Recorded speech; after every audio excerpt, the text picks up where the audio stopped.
Good evening. Welcome to the Center for Global Humanities and a wonderful event, a much anticipated event by Professor Patricia Limerick. I know a lot of people here were waiting anxiously for this event, so I am just delighted to be able to present her to you.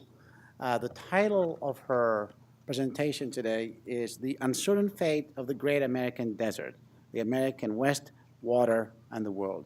But as you know, Professor Limerick has done a lot of work on other areas related to the West, and she may choose to talk about things more broadly or focus on the things she wants to talk about. I gave her the full freedom to decide on how she wants to present tonight, and so and she really has license to say anything she wants.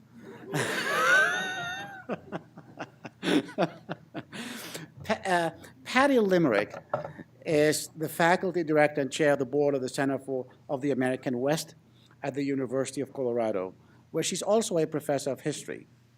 Limerick has dedicated her career to bridging the gap between academics and the general public and to demonstrating the benefits of applying historical perspective to contemporary dilemmas and conflicts. Limerick was born and raised in Banning, California, and graduated from the University of California at Santa Cruz in 1972. And she received a PhD in American Studies from Yale University in 1980. And from 1980 to 1984, she was an assistant professor of history at Harvard. In 1984, Limerick moved to Boulder to join the history department of the University of Colorado, where she was promoted to tenured associate professor in 1987 and to full professor in 1991. In 1985, she published Desert Passages, followed in 1987 by her best-known work, The Legacy of Conquest, an overview and reinterpretation of Western American history that has stirred up a great deal of both academic and public debate. Limerick is also a prolific essayist, and many of her most notable articles, including Dancing with Professors, The Trouble with Academic Prose, were collected in 2000 under the title Something in the Soil. Limerick has received a number of awards and honors recognizing the impact of her scholarship and her commitment to teaching, including the MacArthur Fellowship, 1995 to 2000, and the Hazel Barnes Prize, the University of Colorado's highest award for teaching and research in 2001. She has served as president of several professional organizations, advised documentary and film projects, and done 2 tours as a Pulitzer nonfiction jurist. She regularly engages the public on the op-ed pages of local and national newspapers, and in the summer of 2005, she served as a guest columnist for the New York Times. Limerick is also known as an energetic, funny, and engaging public speaker, and I'm sure you'll get that impression very shortly, sought after by a wide range of Western constituencies that include private industry groups, state and federal agencies, and grassroots organizations. In 1986, Limerick and Colorado University law professor Charles Wilkinson founded the Center of the American West, and since 1995, it has been her primary point of affiliation. During her tenure, the Center has published a number of books, including the influential Atlas of the New West, published in 1997, and a series of lively, balanced, and to-the-point reports on compelling Western issues, including what every Westerner should know about energy. In 2003, Cleaning Up Hard Rock Abandoned Mines, 2006, and What Every Westerner Should Know About Energy Efficiency and Conservation, 2007. Limerick and Center staff are currently working on several projects, including a book about the role of the Department of Interior in the West based on the Inside Interior series of interviews hosted by the Center between 2004 and 2006, an illustrated history of Denver Water Board, and a PBS series titled The Lover's Guide to the West. And under her leadership, the Center of the American West serves as a forum committed to the civil, respectful, problem-solving exploration of important, often contentious public issues. In an era of political polarization and contention, the Center strives to bring out, my script goes missing here, but the best, the best, the better angels of our nature. By the way, she's also currently the vice president of the teaching division of the American Historical Association. In 2014, She will be the president of the Organization of American Historians. And this year, she was the chair of the Pulitzer jury for history. And in 2013, among the many things, accomplishments, and duties that come her way, she will be president of the Society of American Historians. This is only an abbreviated biography of this very incredibly accomplished person, and I cannot be more delighted of introducing her to you tonight.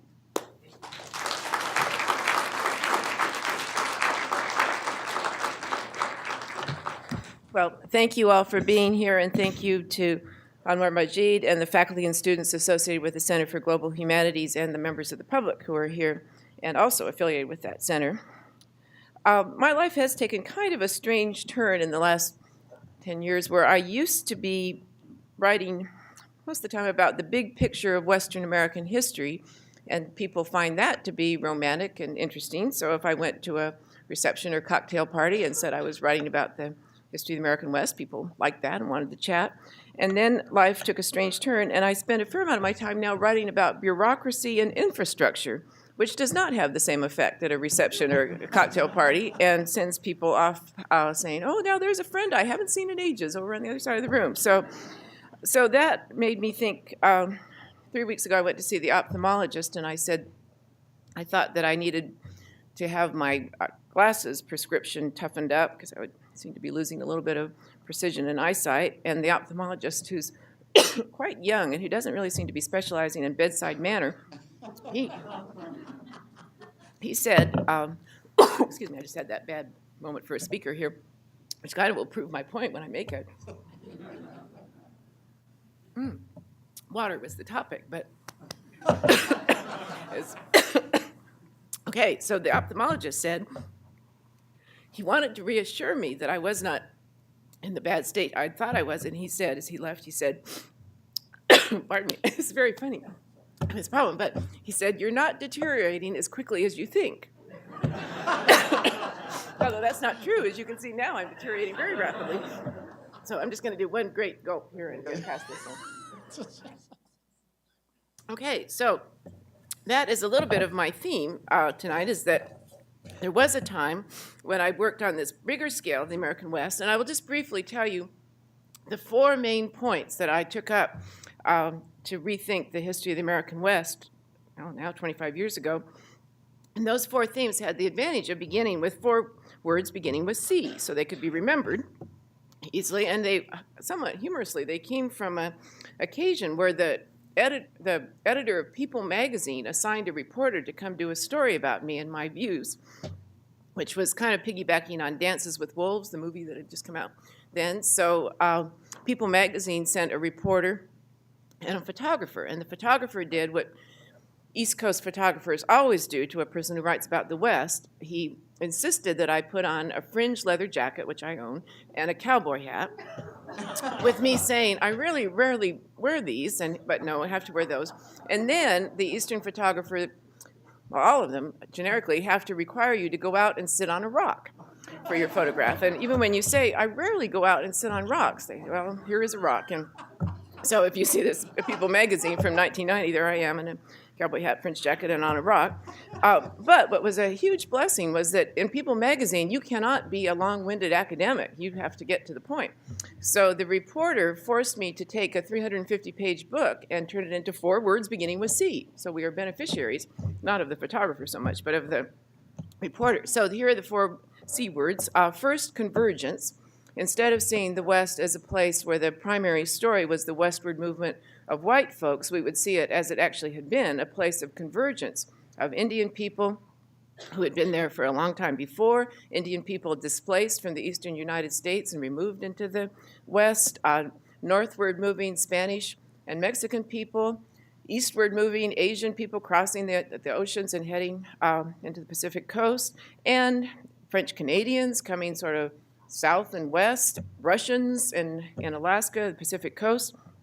So that convergence of people literally starting from all over the planet, that I thought and think was a much more accurate way of writing the history of the West and understanding it. Of course, the white folks coming from the eastern United States, that was a very important set of stories, and the European immigrants coming from Europe, very important. But in this larger reaction of people coming from so many different points of origin. The second C, continuity. 25 years ago, Western historians had a funny habit of saying that the frontier was really, the West was the frontier, and the main reason to pay attention to the American West was to see the frontier movement. And the funny habit was then to say that that ended in 1890. That as of 1890, there were no major areas of unsettled terrain. So Western history, as it mattered to national history, ostensibly then came to a halt in 1890, which didn't seem like a great idea to say to other historians and to say to the American public, we have no relevance today. Anything that you might be interested in, that's really quite a while ago.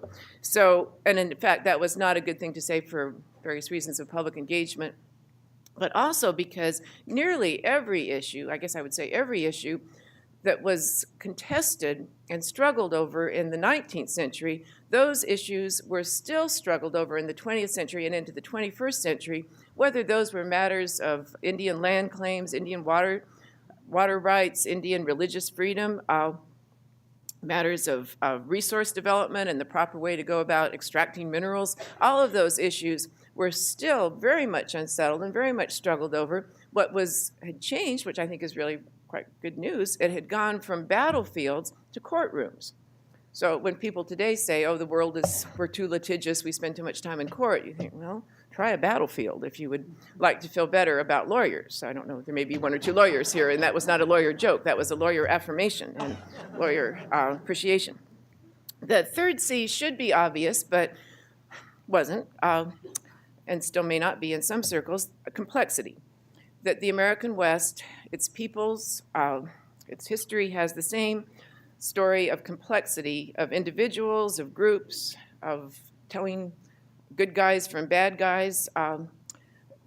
That is a fact of the American West, but it's a hard fact for people to face up because the movies, the dime novels before that had told so many wonderful, persuasive, charming, engaging, and clear stories about telling good guys from bad guys and always being able to separate those. So to say that the American West had the same level of complexity as any other part of the planet hardly seems very insightful or original, but still seemed necessary to say.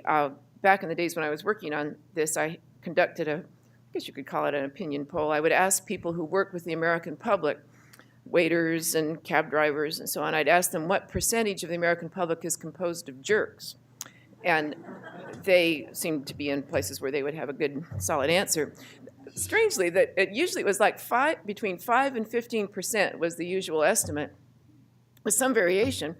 One man, the man who installed our heater, we needed a new heater, he said that it was 90%. I think he may be skewing that sample a little bit. He may be the person who brought that out a little bit and others. And then my favorite person was a cab driver in Washington. Another car had just zipped in front of us and cut him off. And so I thought, well, this is a good time to ask the question. So I said, what percentage are composed of jerks? And he said, 5%. I said, boy, that's really much lower than usual. I said, that guy who just came in front of us, there's one. And he said, well, 5%, but they move around a lot.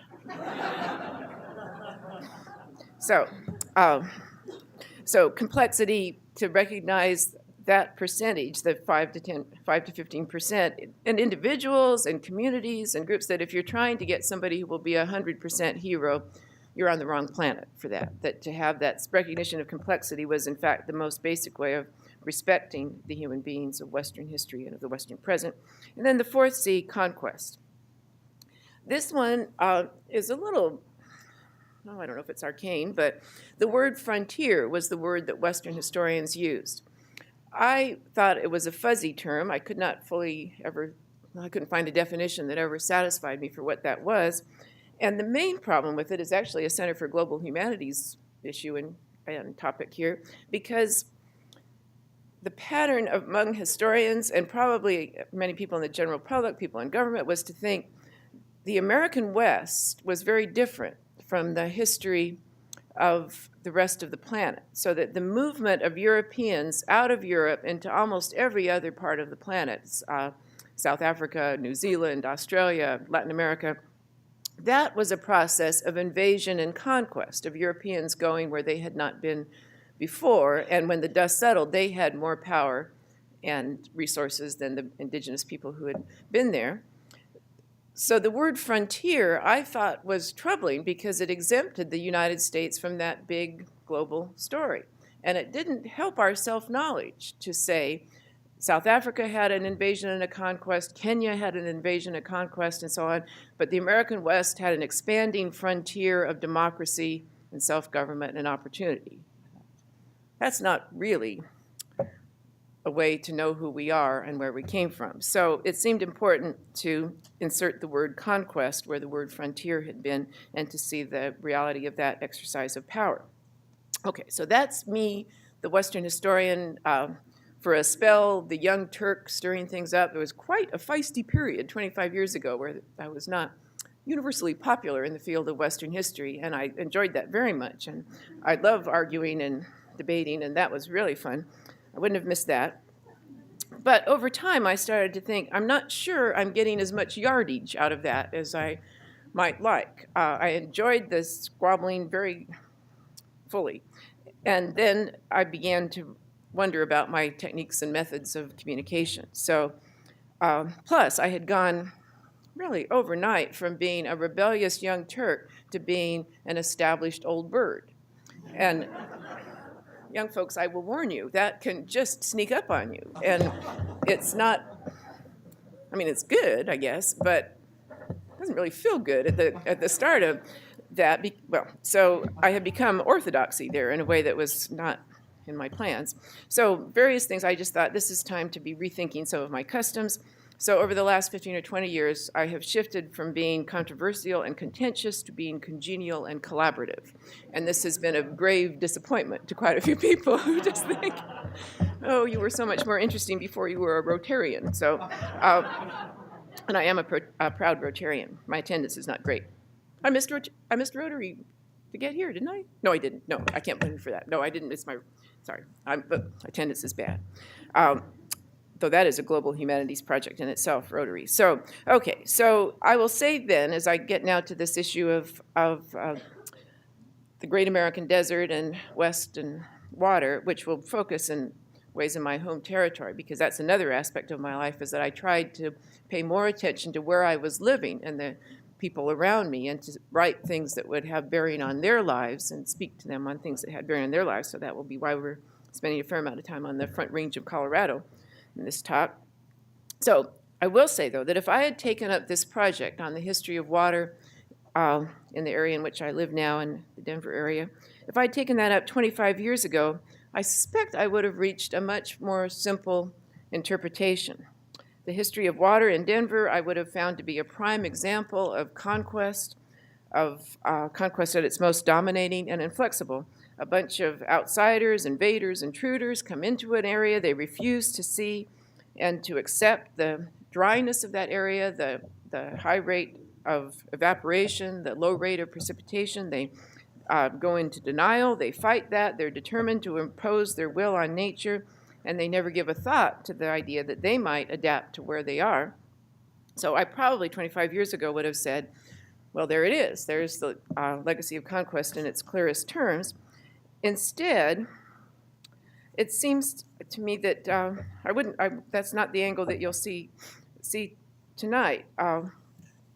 In fact, that may be more evidence that I am deteriorating. You may discover that there's not the sharp edge of critique of the ways in which the settlers reconfigured the arrangements and allocation of water, were determined to replace the natural landscape with the green landscapes and the agriculture they remembered from the eastern United States and the Midwest, the ways in which they seized resources in an imperial manner. Well, that's not particularly my angle now. In fact, I think you'll see a maybe disturbing sympathy with and sometimes even appreciation of the forces that I once denounced as the conquerors.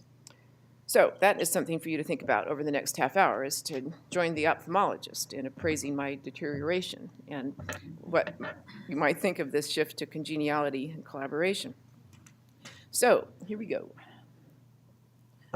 This is what we'll be drawing on. This is a book that is just like a week or two from going off to the publishers.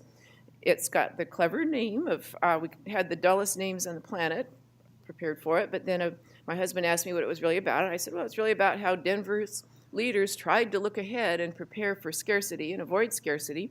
So a stitch in time, and then he said, a ditch in time. So stitch in time prevents 9. Well, a ditch in time prevents an empty faucet, I guess would be the way to do that. This is a kind of an interesting personal moment for me because after The Legacy of Conquest came out, I wrote essays. I did not write one book on one subject. There are I know a lot of people who wrote a successful book, and that was the last heard of them for a long spell. So I'm a little bit amused to discover that I'm back in the book world. I think Denver is a really important case study because as a Californian, I'm entitled to say too much of the history of Western water has been written about California, and Los Angeles and San Francisco have been the hogs of attention in the spotlight.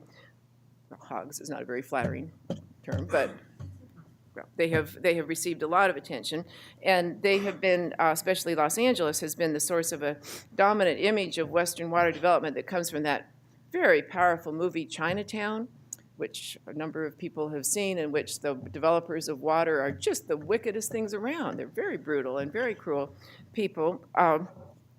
And that notion of an imperial power using every cruel method to achieve its water claims, I don't think that's the story of Denver water. As opposed to imperial power, it's a story of fragmentation. It's a story of lots of different aspiring empires competing with each other and not succeeding in becoming the one dominant empire. My friend Don Worster wrote a book on Western water called Rivers of Empire, and after working on this project, I don't see that. I see Rivers of Contesting Fragmented Power, which is a terrible title, but more accurate, I think, than Rivers of Empire. It is impossible for me now to arrange this in a plot pitting good guys against bad guys, and that, I think, makes it a more typical and representative story. It is not good material for someone who wanted to make a scary movie about wicked folks. Okay, so now to our big question. This is an orthodoxy, and is in many people's minds still in that status, that the American West is made distinctive by its scarcity of precipitation and the sparseness of its flow in rivers, especially in midsummer and late summer. There have been many important contributors to this idea. Here's what I consider probably the principal ones. We'll talk in a moment about Zebulon Pike and Stephen Long, two explorers of the plains and originators of the idea of the West as a great American desert. John Wesley Powell, who wrote wonderfully in the 1860s and 1870s about the dry Western landscape and the need to think ahead in water allocation. Wallace Stegner, the great writer of the mid and late 20th century, who wrote in most memorable and quotable ways about the limits set on human activity by the water supply, or the scarcity of that supply. And then, of course, Edward Abbey's Desert Solitaire. So lots of important thinkers who installed in our mind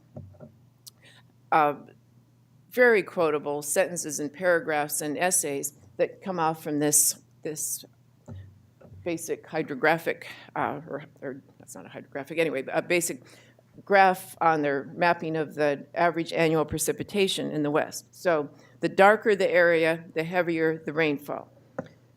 The lighter the area, the lighter the rainfall, and that is not a subtle map. If anyone is having trouble interpreting that, you should go see my ophthalmologist, because this is pretty clear what's going on here. Of course, the Pacific Coast, Washington State, and Oregon State along the coast, they are not meeting this standard for westernness, but otherwise, it's not hard to see why people thought the American West was a distinctive place. And this does not include evaporation, because evaporation with the sunlight and the rarity of cloud cover is a very significant factor in lessening the water supply. Now, here are two guys who are very influential as interpreters of the Great American Desert, well, really coiners of the very concept, and they are worth a moment of our attention here because they were the source of this idea that the West would have to be very different from conventional American settlement. It would create a different pattern. Zebulon Pike was traveling across the plains into the Front Range of Colorado in 1806, and then Stephen Long, who came to that area in 1819, the chronicler for the Stephen Long expedition was a doctor named Edwin James.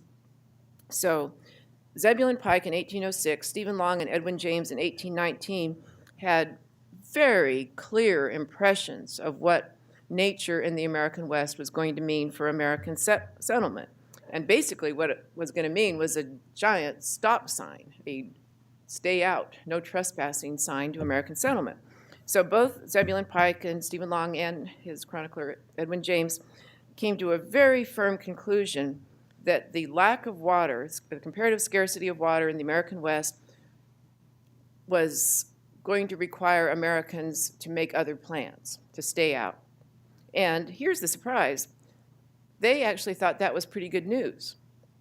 Now that's an important thing to remember because our idea of 19th century white Westerners is quite cliched, that they were just expansion advocates in a uniform, standardized way. The manifest destiny idea from later in the century we seem to have really exaggerated how much that was the characteristic of their mind. So Zebulon Pike and Stephen Long truly found this to be good news, that the West was dry.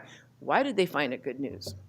Well, think about the timing there, 1806, not long, just a couple of decades after the Constitution, well, not even 2 decades from the Constitution, American Revolution, very fresh, the whole experiment of a representative democracy, very much up in the air, how that will work. No one in 1806 could have had any idea of how to answer the question, how big can a democratic republic be before it is too big?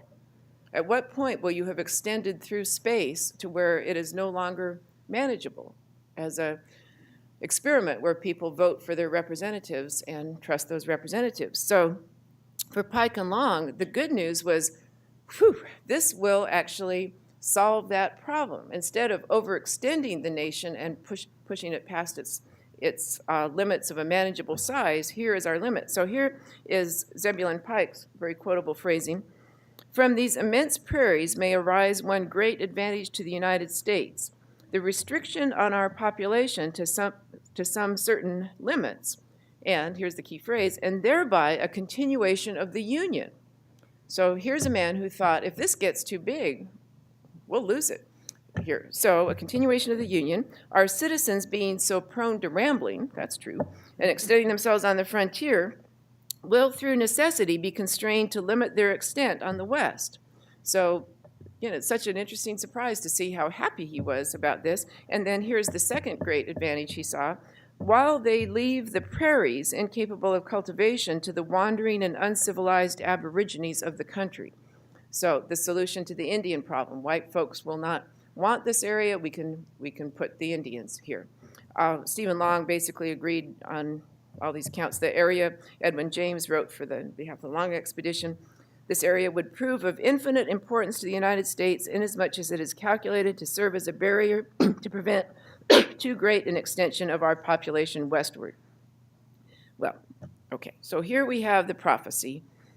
Here we have come upon an area which finally by the 1830s was being mapped as the Great American Desert, the plains as a unit made into the Great American Desert.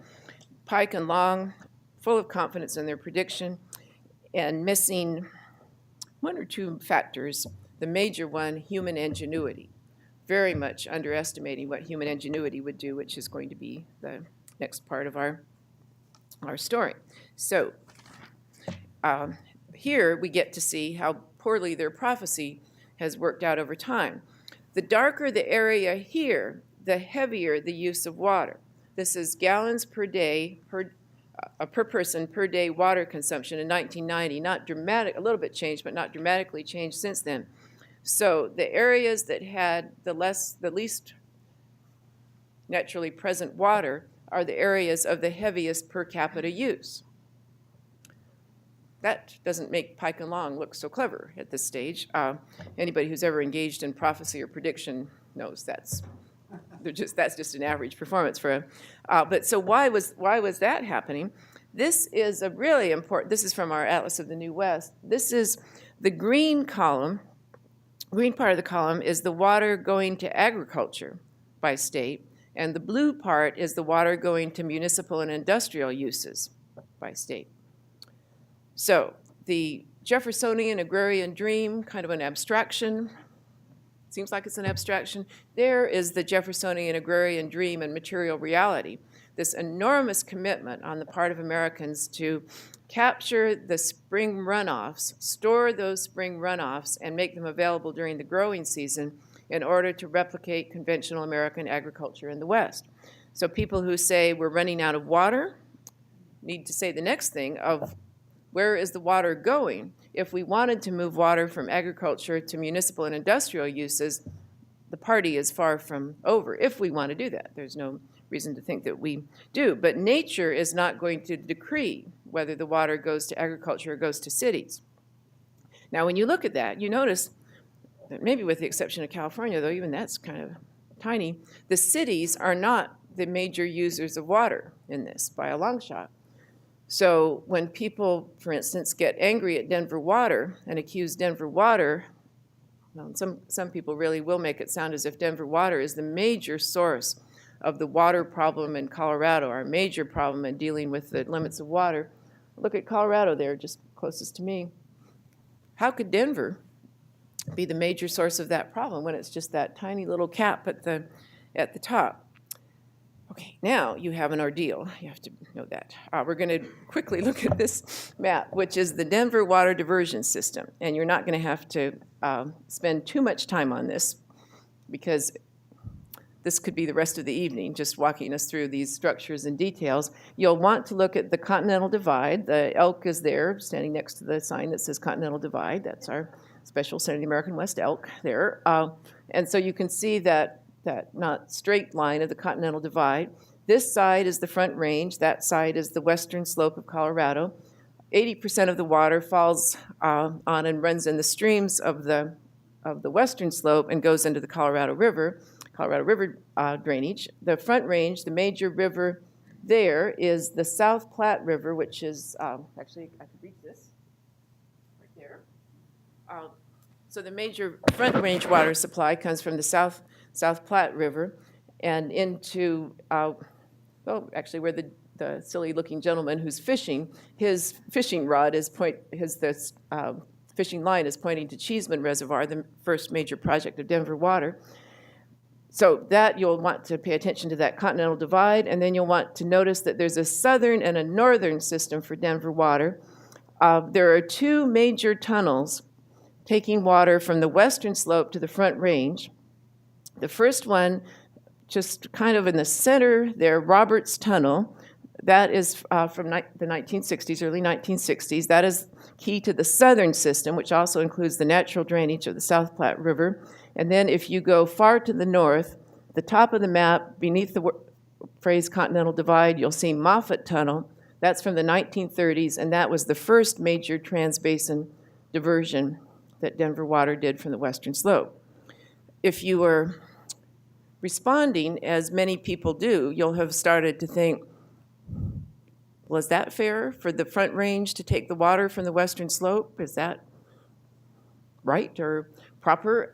And so it is important to tell you right at the start that the Colorado Constitution of 1876 provides no protection to the basin of origin.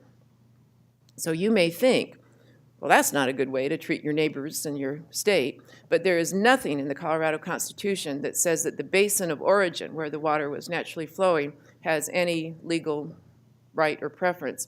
The only question under the doctrine of prior appropriation is who made the claim first. If Denver Water sent agents to the western slope and claimed water rights before anybody else did, those are senior rights, and those rights carry standing. A junior right, a younger right, will be filled only if there's sufficient water for both junior and senior rights. So whatever we might think about whether it is fair to the trout on the western slope, the Colorado Constitution does not have any recognition of that. Okay. Can we stop now with this tedious map and go on? Okay. So now one more round of, I hope not tedium, but just a quick chronological race through this book and its historical story. So chapter 1, Engineered Eden, is a story of the origins of Denver, the Colorado Pikes Peak Gold Rush, 1858, 1859, with Denver founded. as the miners came through and as merchants reached the recognition that everyone reaches in a gold rush, which is it's an awful lot of trouble to go into the mountains and engage in mining, and it's much more pleasant to be a merchant and sell things to the miners. So if you were hoping to make a fortune and you don't want to be in the mountains and isolated camps in the winter, then settling in Denver and being a merchant is a much better plan. Denver, as you can see from this landscape, did not strike people as wooded and engaging and pleasant. There was a story that I think sums up a lot of everyone's perception, American settlers' perception of the Denver landscape. This was the story of in 1863, just 4 years after Denver's founding, a visiting Presbyterian minister had come and was giving a guest sermon at a church and was suddenly overcome from the experience of traveling in and seeing Denver, seeing the great American desert on his way there. He was overcome by the urge to have the congregation sing a hymn entitled, "Lord, what a wretched land is this." So we could go on with more examples of that, but that is a pretty common impression of, oh no, it's like Pike and Long, how could people live here? And the response to that was an extraordinary effort to replicate the landscapes of the eastern United States and an extraordinary testimony to the cultural power of the color green. So here is the city, again, just really rather a brief time after its founding, conventional urban areas, but also a very strong commitment to landscaping, so that by 1890, these sorts of locales were causing travel writers, visitors, promoters to say, this is a city of gardens, a city of lawns and gardens. All of that is testimony to the activity going into creating these private companies. But the private companies competed like fiends against each other, duplicated each other's efforts, got in each other's way. And so Chapter 2 involves the consolidation of the companies into the Denver Union Water Company, and the Denver Union Water Company recognizing that something had to change in their arrangements because there were too many people living in Denver right next to the rivers and streams, to the South Platte and Cherry Creek, so that it was essential for public health to go up into the mountains, to go up into the Front Range, staying on the Front Range side, not going to the western slope, and put a dam in the South Platte River so that water, pure water, water that had not been contaminated by association with American settlement, would be available for the city. So this chapter, the two parallel projects of going into the mountains and building a very major dam, which you'll see in a moment, and the creation, and also a very big project, the creation of the Denver Water Department. It took much longer to create a new civic institution than it took to build a very big, very complicated dam, and that, I think, tells us something about material reality and human political reality. So Cheeseman Dam was created by the Denver Union Water Company while it was still a private company, and then this longer process of creating an entity, a water board that is, the members are appointed by the mayor but cannot be removed by the mayor and cannot be ordered around by the mayor, so it is politically independent of the city government, of the mayor and the city council. Okay, so here's the Denver Union Water Company coming together in 1894.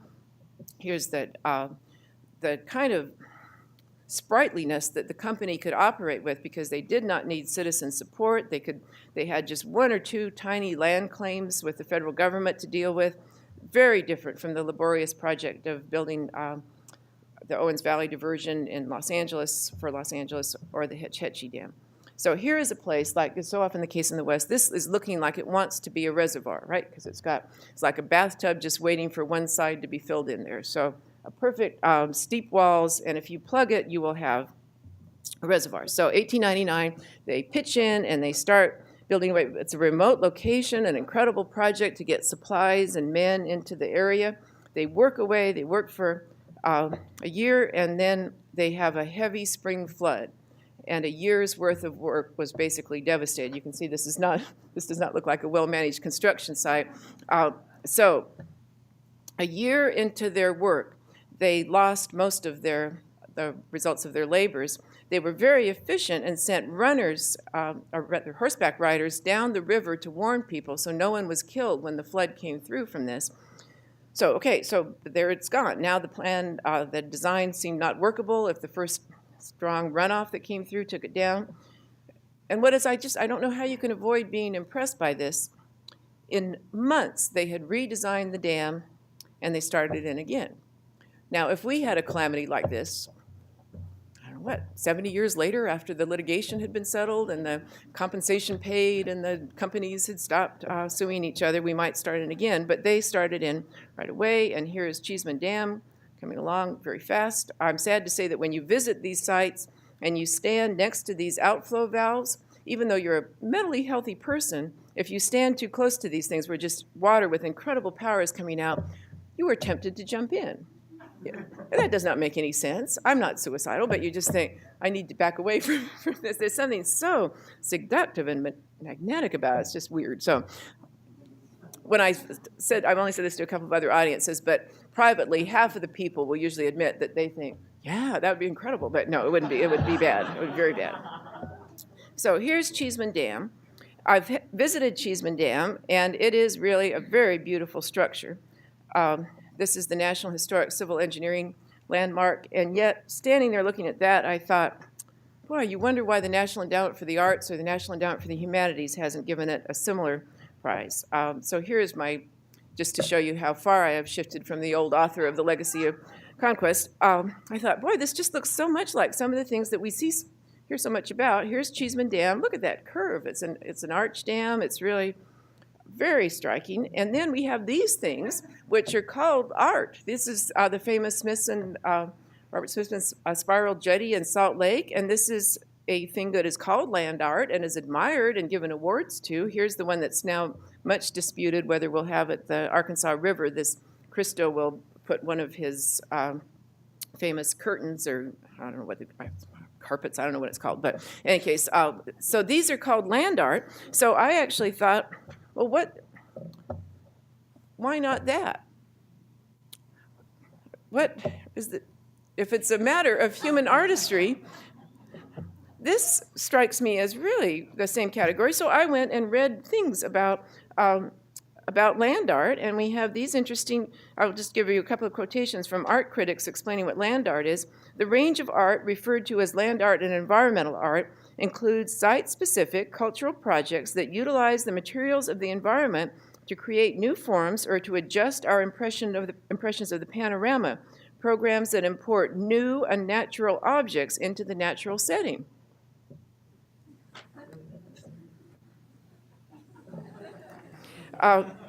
In its first manifestations, the genre was one of diesel and dust, populated by hard-hat-minded men finding their identities away from the comforts of the cultural center, digging holes and blasting cuts through cliff sides, recasting the land with masculine disregard for the longer term.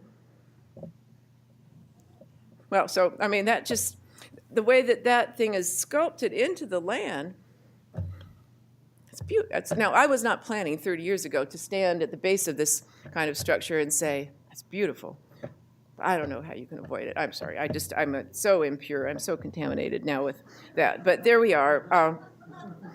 I started to speculate. Maybe the people at the turn of the century, those very influential professional engineers who were reshaping the planet, not just the American West, and some of the same people who worked in the West worked internationally, Australia and other places, maybe they were just frustrated artists.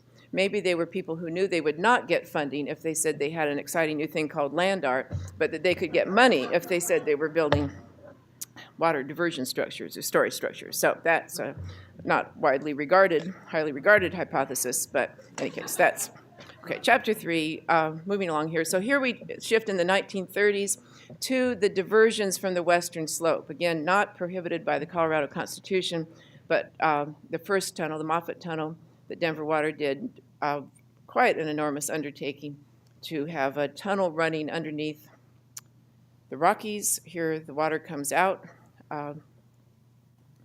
And then once you have moved it to the Front Range, then you can't just take the water from the western slope, put it into the Front Range rivers, and send it to Nebraska. That's not any good. It might be nice for the people in Nebraska, but that can't be the point. So you have to store it on the Front Range. So this is a dam, the Gross Dam, one of the first, well, really the first big dam to store water brought from the western slope into the Front Range and to keep it, this is in Boulder County, to keep it where it could be held until the citizens of Denver could use it. This phrase, a horrifying jigsaw puzzle, is a phrase quoted from the Denver Post about the incredible negotiations, legal negotiations, very elaborate, very complicated negotiations that by the 1950s were characterizing the projects of water development in Colorado and throughout the West. This is my poem, this is my limerick about how incredibly hard it is to follow and read these things. Limericks are best allowed, I think. If you study Blue River decrees, you will soon grow weak in the knees. Say you're fit as a fiddle, this stipulated riddle will soon make you totter and wheeze, which happens to be true. So that, two big provisions, these were in 1955 and 1964, giant negotiations, very elaborate negotiations between the Front Range, the water supplier, well, the people on the western slope, the counties involved, the water development agencies on the western slope. So very difficult to track. But here's the story. The growth of Denver after World War II is making the leadership of Denver Water panicked over what will happen if this growth continues and they do not have an enhanced supply. And here's the Roberts Tunnel, the second big diversion tunnel. This again is the one a little bit more to the south of the Moffett Tunnel. The Blue River, the subject of these complicated negotiations, channeled then through the Roberts Tunnel into the Front Range. Happy people. They claim that this was the longest water diversion tunnel at its time. I'm not totally sure if that's true internationally, but apparently in the United States that was the longest. And here's Dillon Dam that stores Blue River water on the western slope and then releases it into Roberts. Okay, then we have, we're coming close to the end of this summary, a chapter on the 1960s and 1970s and 1980s when Denver Water finally had to confront the rise of the environmental movement and the passage of environmental laws by the federal government, by Congress. So that turns out to be a very game-changing experience, which Denver Water did not get. The leaders were so used to getting what they wanted, even when they went through complicated negotiations like the Blue River decrees, that they charged into the 1960s and 1970s, planning a new treatment plant, the Foothills treatment plant, planning a new Front Range storage thing, thinking that they would get somewhere. When we look back at them, we think these were kind of thick-witted people, but really their experience was if you stay on the game, if you keep pushing, you'll get what you want. So it's a really wonderful moment to think how, in hindsight, things are so clear to us at that time. No wonder they thought they could get through there. So here's very dramatic growth. The paradox here I want to bring to your attention for a moment.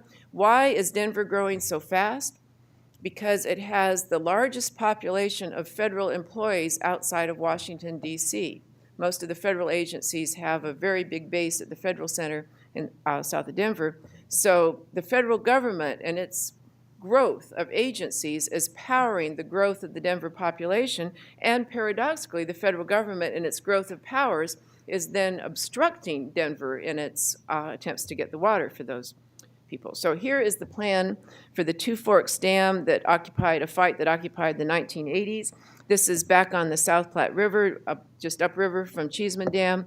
The goal here is to increase diversion from the western slope, but to have a place, another very big reservoir to hold that water on the Front Range so it doesn't get released to no benefit of the people in the city and instead just goes down the South Platte into the Plain States.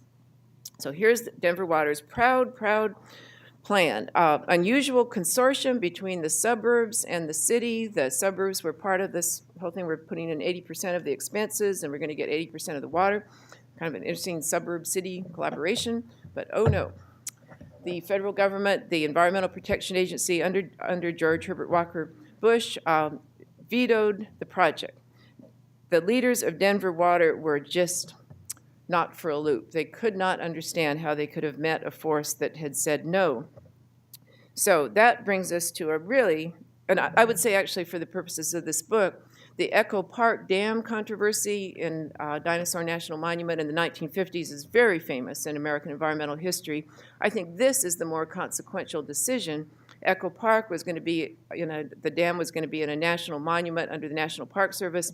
This was not in that sort of protected land. It was BLM and Forest Service land or private property.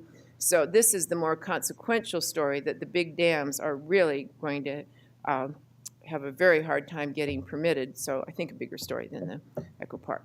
And then our last chapter here,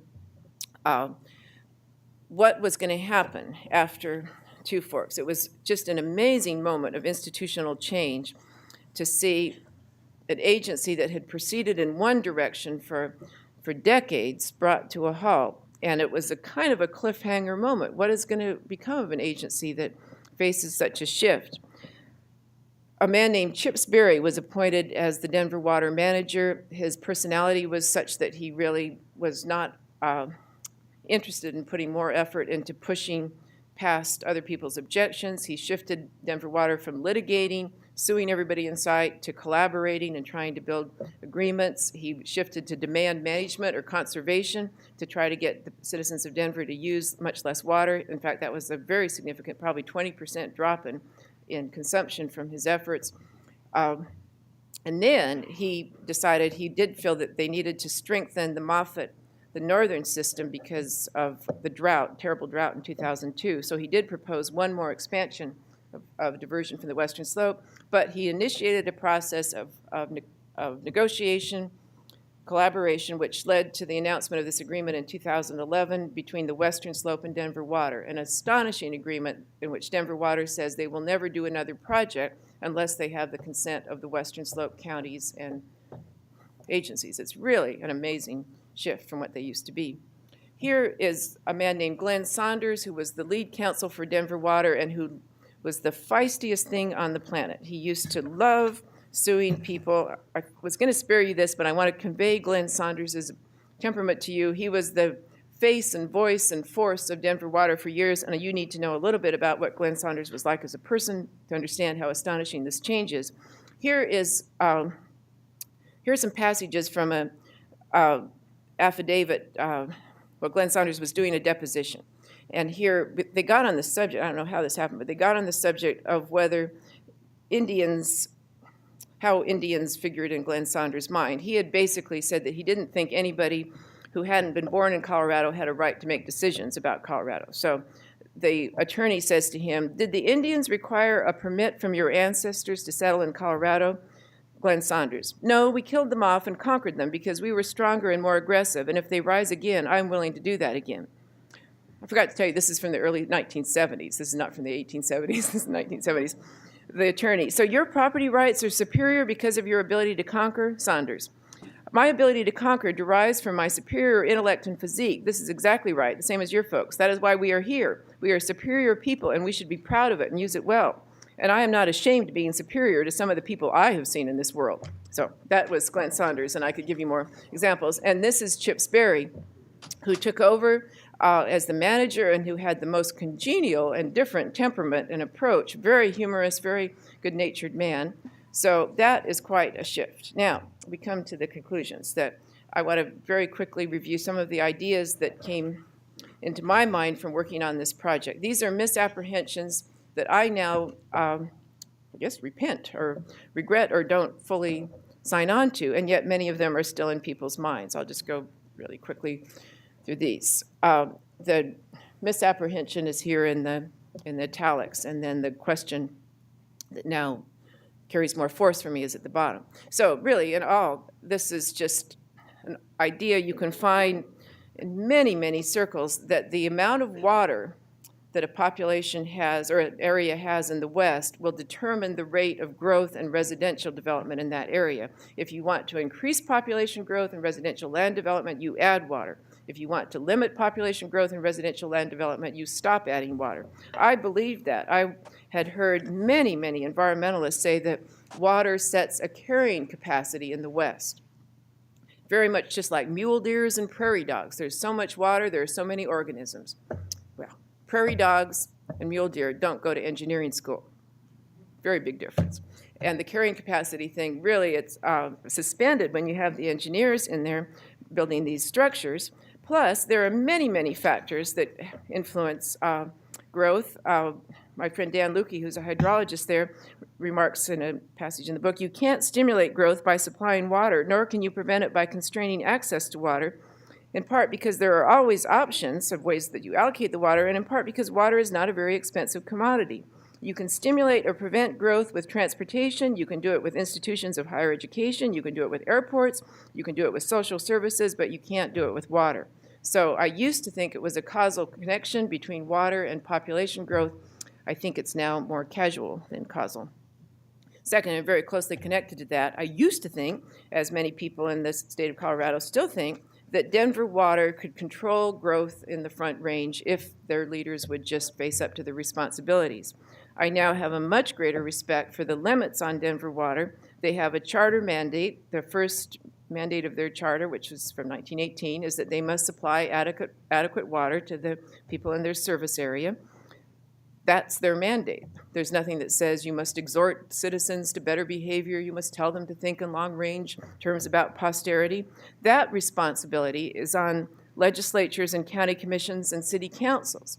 They are the ones who have jurisdiction over land use planning and that future. The water suppliers, I don't think, have that.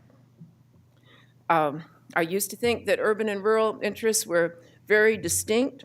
I now have a much stronger sense of how intertwined the well-being of rural areas and well-being of urban areas are. I'm struck by how long Thomas Jefferson has been not retiring, so that his dreams of the value of agriculture as a more virtuous, more moral, more productive of good citizens way of life, how strong those ideas still are in many of our minds, and how his dreadful statements about cities are the cankers on the body politic, the sores on the body politic, those ideas shaped me in thinking that the city was an intrinsically wicked user of water and farmers were more virtuous. Well, I don't have that idea, but I do have a very strong recognition, and again, the international water writers have brought this to my attention, that every time fruits and vegetables and grain move from rural areas into a city, water moves with them, water that produced them as part of that transaction. So separating, people move to Denver, Colorado because it has beautiful open spaces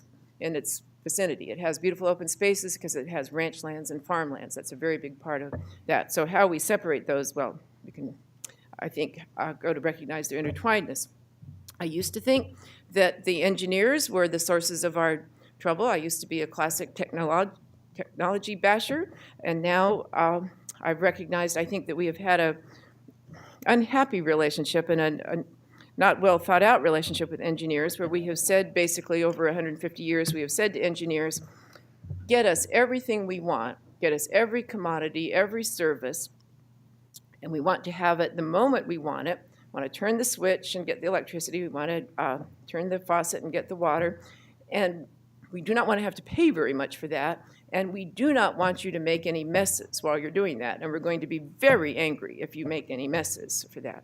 So connecting consumption and production and recognizing how complicit and responsible consumers are for the things that they condemn the engineers for, that is really a major goal of the book. Moreover, we need the engineers. We cannot scorn them for their imperial exercises of power over nature, because we need their help to arrange for better practices in the future and also to repair some of the old injuries and disturbances. So some of my best, I often say at this point, no one should have a dinner party without having an engineer there and being gracious and bridge building with that engineer. They're good at bridges, after all, so that's it. And then my last misapprehension, this one was a hard one for me to realize. I had gone on for years about the distinctiveness of the American West. And I had been Stegnerian, Powellian, Zebulon Pikean, and thinking that it was the water supply that made the American West so distinctive. And then I made an error of self-control, and I looked at the history of the New York water system and the Boston water system. So here is a western town, not often recognized as that. There are rivers. Well, there's a few little streams. There were some springs on Manhattan, but it was not a particularly well-supplied landscape with water. There are rivers on the side, but they're all contaminated with seawater, so that's not so good. So here is the New York City water system, which bears an uncomfortable and uncanny resemblance to the Denver water system. This is not riparian. This is not people using the water that flows right by their vicinity. This is trans-basin diversion. This is the great reach into the Croton watershed in the 1830s and 1840s, and then into the Catskills. So the Croton Dam, again, 1830s, 1840s, very Western conduct of diverting from a distance. And then, good heavens, even Boston, here's another Western town by its water. Here's the Massachusetts Water Resources Authority for Boston, which again goes far out of the vicinity of Boston and reaches into the interior, into rural areas.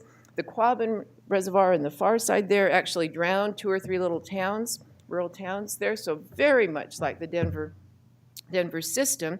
And this is when the light came up for me. If you have quite a bit of rainfall, and if you have rivers flowing by your site, and you pack a lot of people into that site, you are going to exceed the available water supply, and you're going to need to divert from a distance. So the distinctiveness of the American West took a body blow for me with this, because what has gone on here with Boston and New York, and why were they replicating the West before the West had even done its own diversion? So it's an unsettling thing. So the relevance of Denver's water history to global humanities. Here's a nice cartoon. Okay, fellows, we shoot first, then Q&A.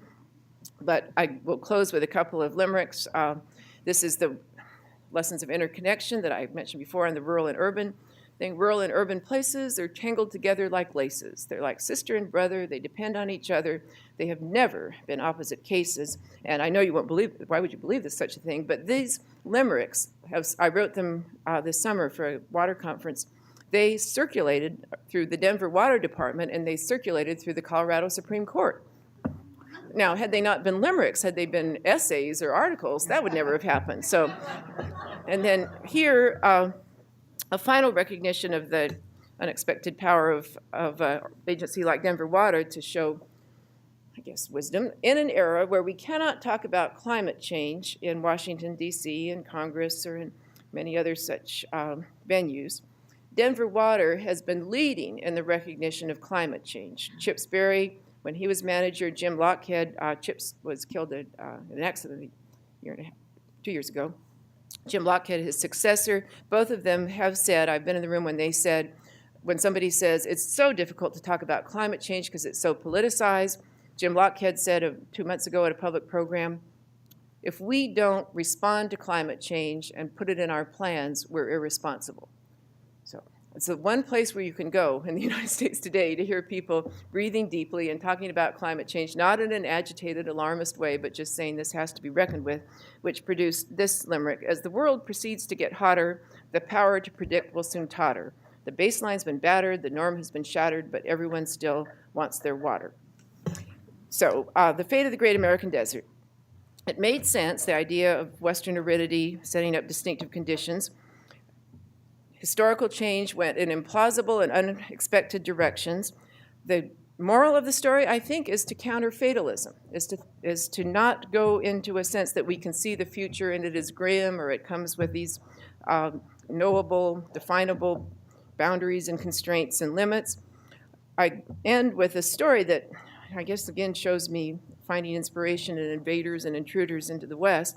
Alfred Jacob Miller was a painter in the West in the 1830s, and his patron was Sir William Drummond Stewart, who was a Scottish nobleman, and they were in the Rockies, and they came up on a river in spring flood, in the spring runoff, and Sir William Drummond Stewart barely stopped. He led his party straight into this river. The river was really in flood. There were logs coming down the river, and just a very dangerous situation to jump in there. So they raced into the river. Alfred Jacob Miller raced in behind William Drummond Stewart. The rest of the party came and they floundered across the river. The horses were floundering. They were horses, and they were separated. The horses made it to the other side. The men floundered across. And when they came up on the opposite bank, Alfred Jacob Miller, the painter, said to his patron, William Drummond Stewart, "Why did you do that?" And he said then, next to Lord Stewart, he said, "You do know that I do not know how to swim." And Sir William Drummond Stewart said, "Well, neither do I." He said, "You know not what you can do until you have tried." And that is a proposition that applies to counter the fatalism, to counter the sense of the conviction of inevitability that strikes us sometimes. That is a proposition. You know not what you can do until you have tried. That applies to communities, societies, as much as it does to individuals. So, thank you.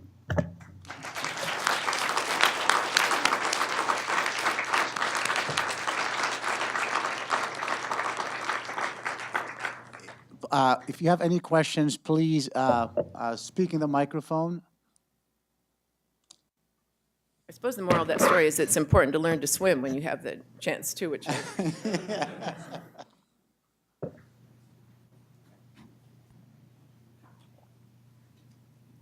So, okay, so now we're ready with the mic. Okay, questions?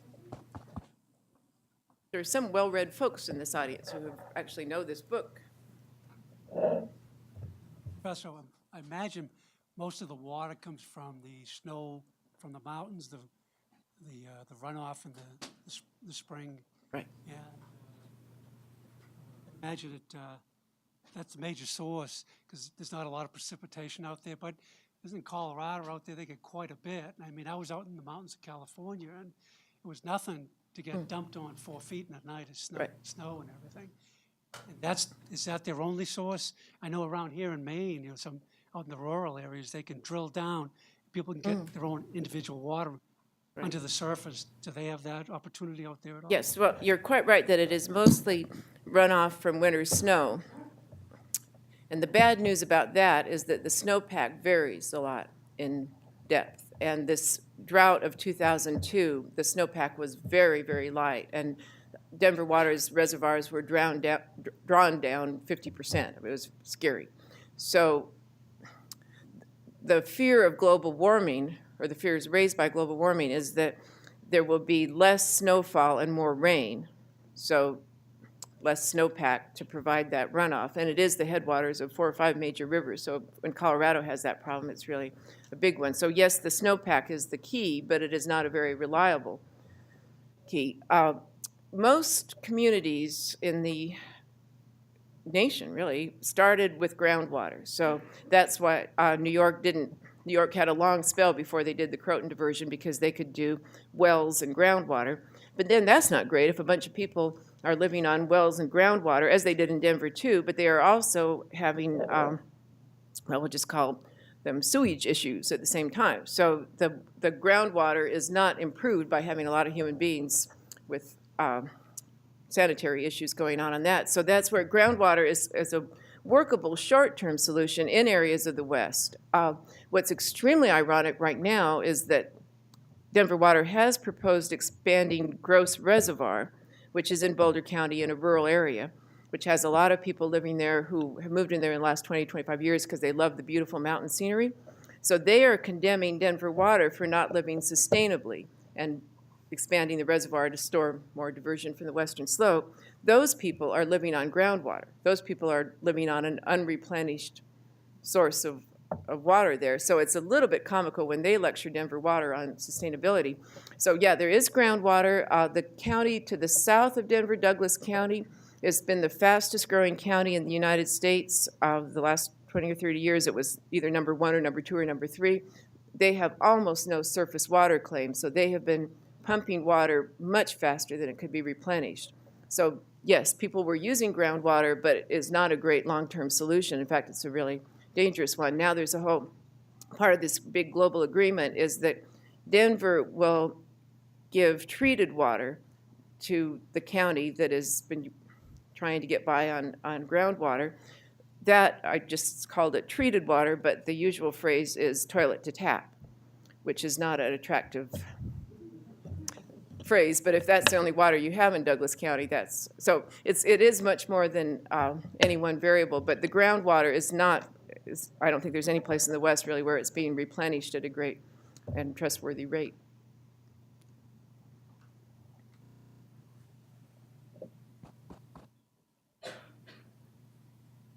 Throughout the country, there are hundreds of dams that are deteriorating, and I'm just curious as to what the age and the impact of that is on this water system.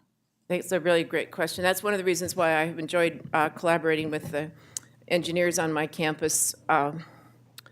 because durability, well, an engineer would say infrastructure has durability problems. A historian hears that as an engineer saying history is important. So if you're working with biologists, you need to say anthropogenic change.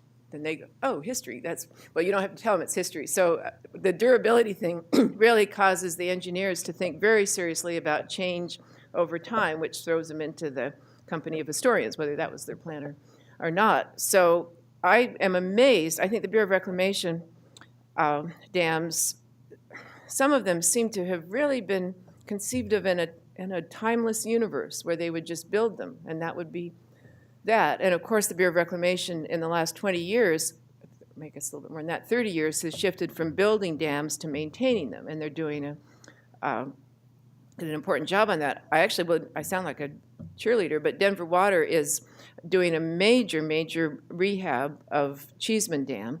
They have underwater divers living in a kind of pod under water. They're down there for a month or something so they don't have to keep going back and forth, really checking that dam to make sure there's no danger.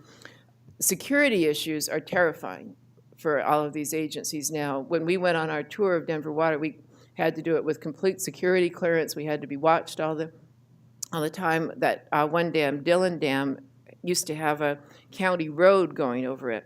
And after 9/11, that's been a very difficult thing because the people in the county are very angry if they can't use that road. But the fear, if that dam broke, if there were a terrorist incident with that dam, the Blue River has a lot of residences along the way there, and it would be a very terrible thing. So this puts Denver Water in a bad position because they want to keep Dillon Dam from breaking, and so they try to prohibit cars using that, which then makes the people of the Western Slope angry, even though really I think Denver Water is trying to keep its system functioning, but also keep them from being flooded. So that is really a huge thing about infrastructure and its aging, and the extreme reluctance in the American people to invest in that.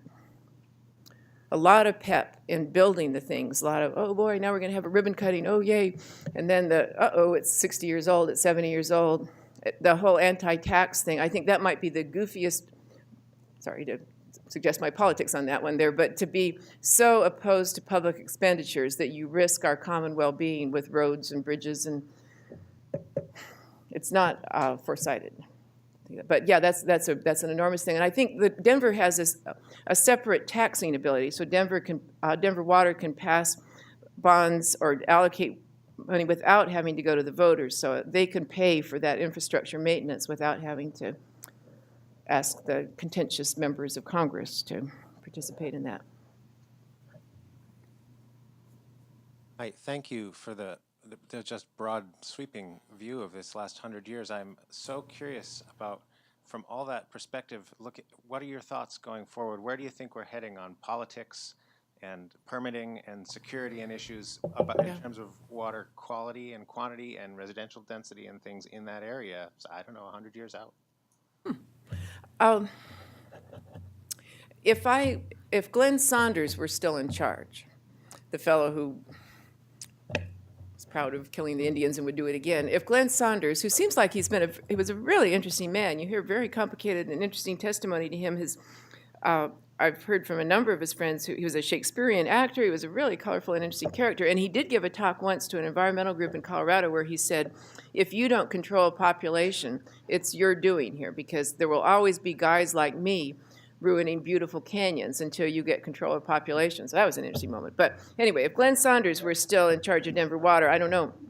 But Jim Lockhead and Chip Sperry are so different from that. They're so capable of saying it does not work for us to do the it's my way or the highway thing. They're really very collaborative. They are pretty typical of a lot of things going on in the West, and I think in other areas of the country as well. These watershed coalitions where you don't, you kind of get out of the courtrooms and you have endless sessions. The Denver Water Agreement was, I think, 5.5 years of meetings at least once a month, 2-day meetings, and more donuts and coffee than a person could bear. I mean, their cholesterol is a mess because of that. But they just really cut back on the lawsuits and chatted with each other, and that is not atypical of things that are going on. A lot of efforts at restoration, remediation, fish habitat concerns, those things are really happening in very interesting collaboration. So it seems like, and this is the only route to cheer I can offer for myself personally now, because I'm not enjoying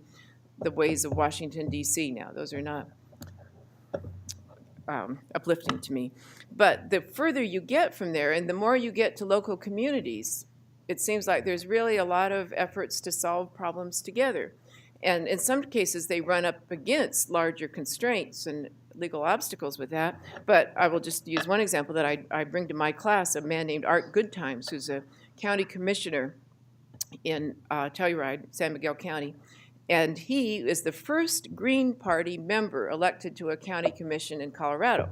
So he is a very ardent environmentalist. He's a performance poet. He's very tie-dyed. His hair is a little longer, or if he had more hair, it would be longer than mine. So he was elected county commissioner for a Western Slope County, and within days, or within minutes really, of his being elected, he said, well, now I represent a lot of people who are not Green Party members.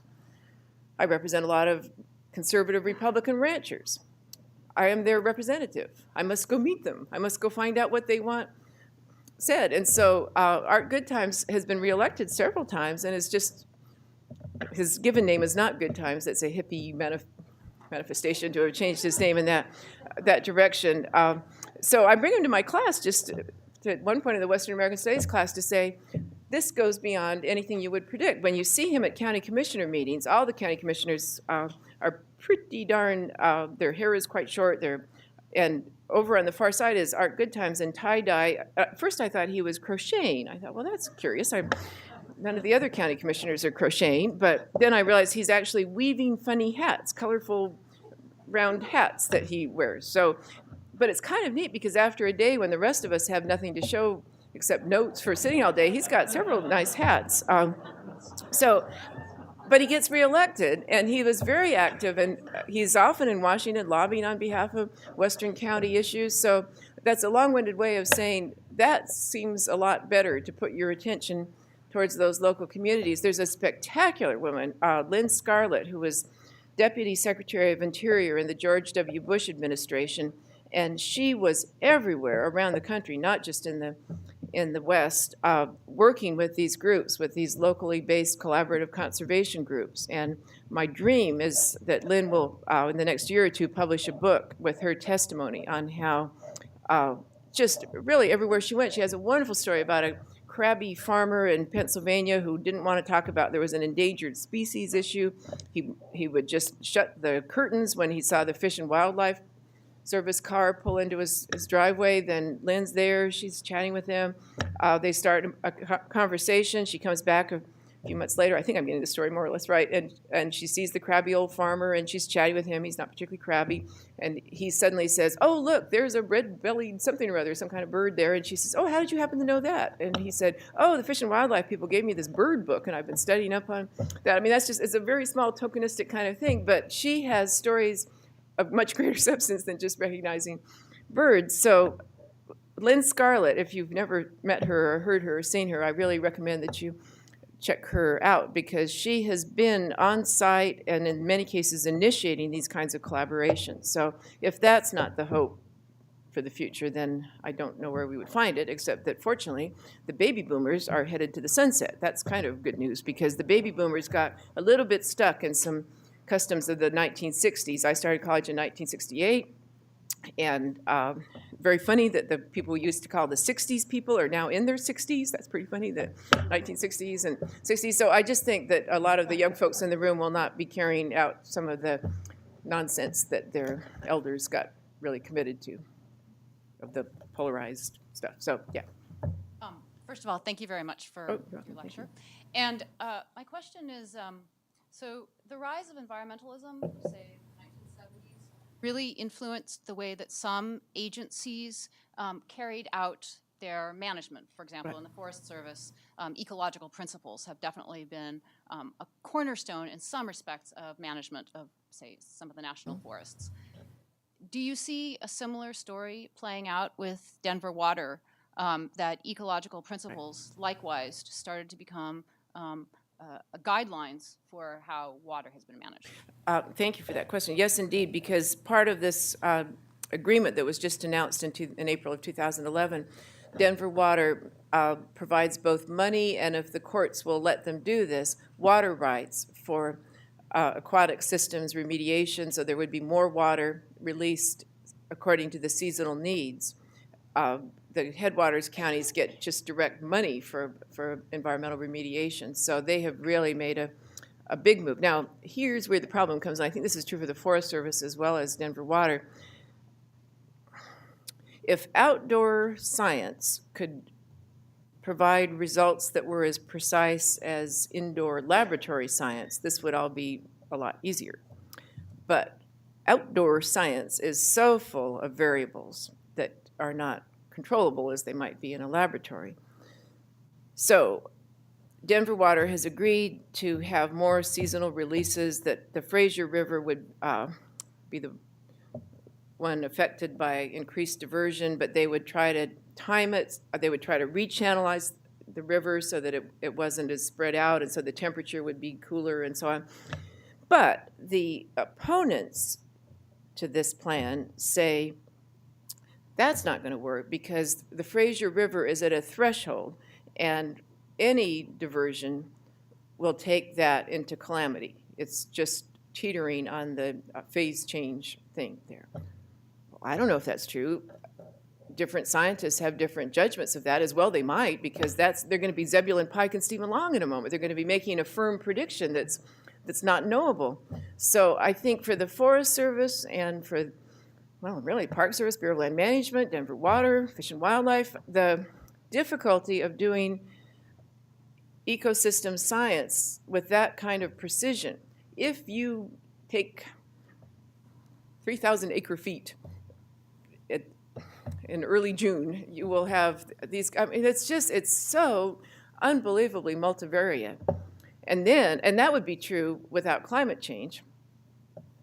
And then the whole problem of scaling down from patterns that seem quite clear at the atmospheric level to get that scale down to the watershed affected by Denver Water, that's really hard. So even though I think it's had an enormous impact, ecological science and the environmental laws of the 1960s and 1970s, it's really hard to implement that in a precise and clear way when so many different stakeholders and elected officials are tugging at you and pulling at you and condemning you. And Lynn Scarlett has this figured out, though, I'm happy to tell you. Lynn is actually really great at navigating through this and helping people just arrive at the right calculation of what can be said with certainty and where you go into speculation, and where you have to do the thing of adaptive management, where you have to say, we expected this result, we got the opposite, we need to, in some fairly nimble way, recalibrate on that. But nimble, oh my goodness, nimble for an agency like that, oh boy. So, yeah. In one of my courses, we discussed a case study regarding a woman who was arrested for collecting rainwater in the West. And I was just wondering if you thought this issue would become more prevalent and what your personal thoughts on it were. Right. Well, that's the whole prior appropriation system, that rainwater, which seems to be falling freely to the earth, is already headed towards somebody's water right. And so if you jump in there with your barrel, you are appropriating water that somebody else, it was supposed to hit the ground and head towards that downstream rights holder. So it's understandable how that happened. As I understand it, the Colorado legislature did pass a law recently that offers a little variation in that you can make some kind of special application and show how you're going to use it. And in truth, if you're watering your plants, it's going back into the water system. But that is one of the things that at first makes no sense. How could a person not have, if they own the land, why do they not own the water that falls on that land or have the right to use it before it goes downstream? Well, because there's a 150-year-old system of prior appropriation that says you can't do that. There's so many ways in which the concept of property has been put through extreme stress in the American West, and this would be one, but maybe the wilder one, is the separation of the ranch owner under the 1916 Homestead or Stock Raising Act.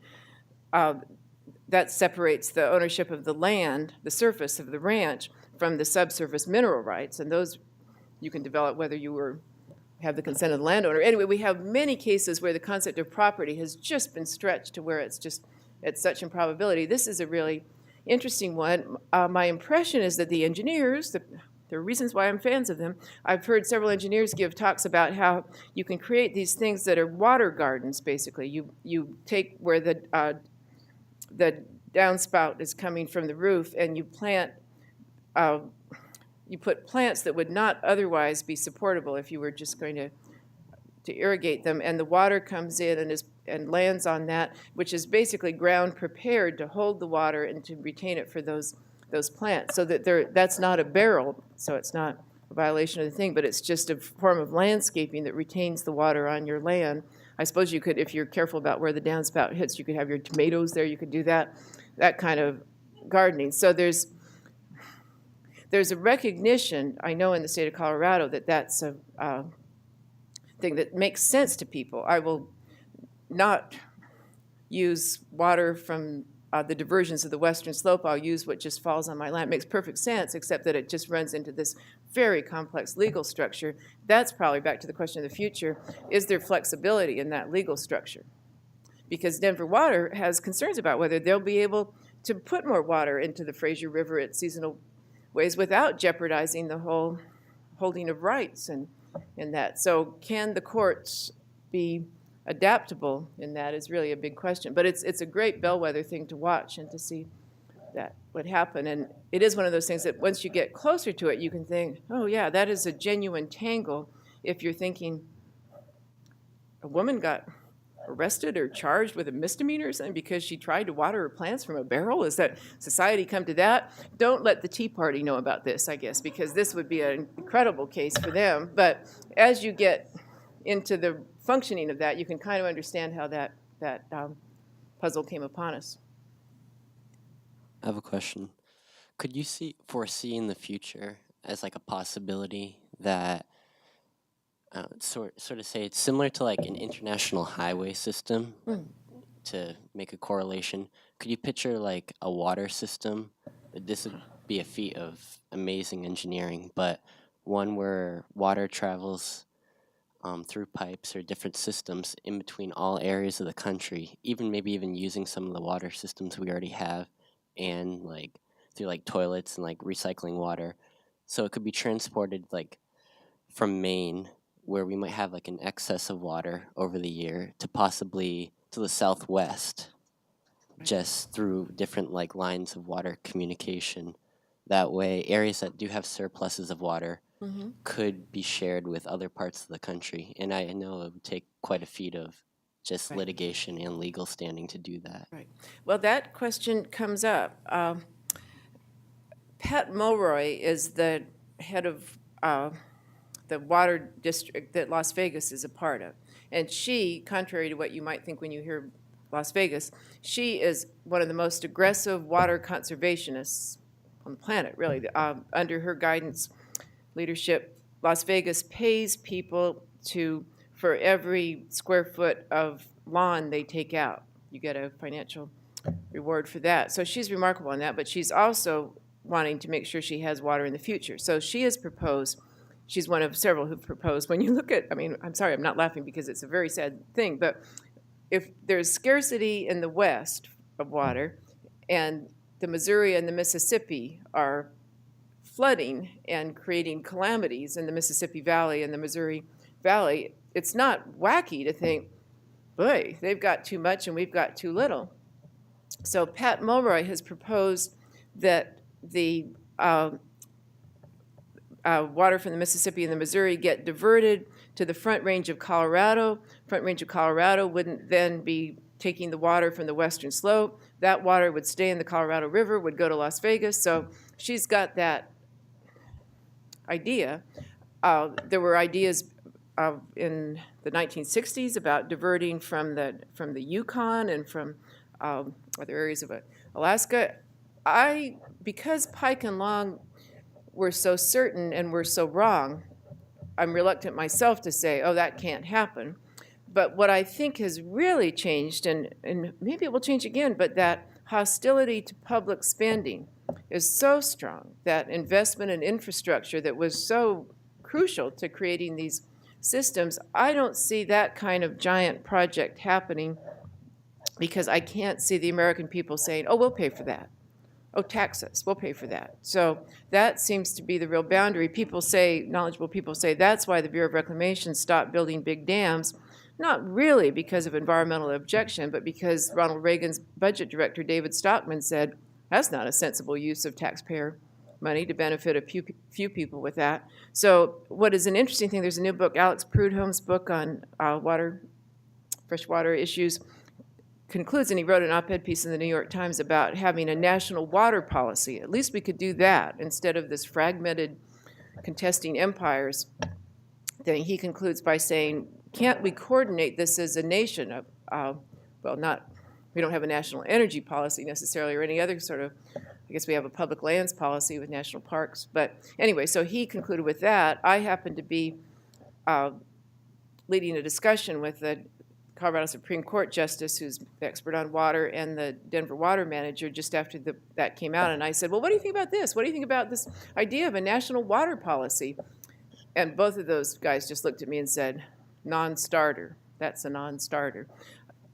And based on what I just said about the things that local people can do in negotiation with each other, things can happen on a state level or even on a county level that are future-oriented, that are adaptable, and it just does not seem that the national government, the federal government at this point has that capacity. Congress doesn't have that. So I think probably not. But to be thinking system-wide, to be thinking about the whole continent, that's a wonderful.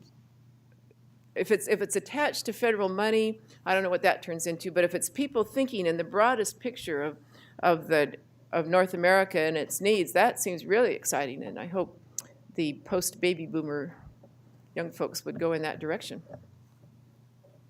We have one more question.